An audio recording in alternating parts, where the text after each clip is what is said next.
আগে তো বাচ্চা এমনি হইতো, এখন ডাক্তার ছাড়া হয় না। এখন আবার ইন্ডিয়া যাওয়ান লাগে, আইভিএফ লাগে, টেস্ট টিউব লাগে।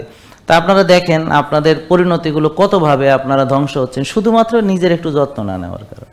সুস্থ থাকলে সব খরচ থেকে বেঁচে যাওয়া সম্ভব, ওষুধের খরচ, ডাক্তারের খরচ, নিজে নিজে স্বামী স্ত্রী মিলেই বাচ্চা হবে, আর কারো লাগবে না।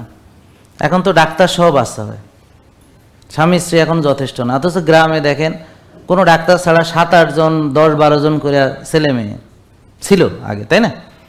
পরে তো পরিকল্পনা আইসা বুঝাইছে যে এক সন্তান যথেষ্ট, না হলে আরও ভালো। তা এখন মানুষের হয় বন্ধ হয়ে গেছে। এখন তো হয়তো ইন্ডিয়া যাইতে হয়, দেশেও হয় না, বিদেশি ডাক্তার লাগে, দেশি ডাক্তারে হয় না। কথা বুঝতে পারছেন? আগে ডেলিভারি উঠানের মধ্যে হয়েছে দেখছি, উঠানের মধ্যে হয়েছে, ঝাড়ু দিতেছে, মুখানে বাচ্চা হয়েছে।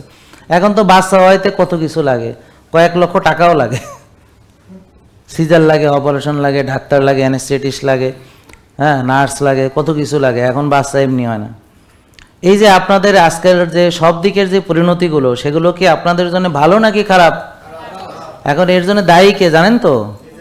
আমাদের সচেতনতা। আমরা সচেতন থাকলে বেঁচে যেতে পারতাম।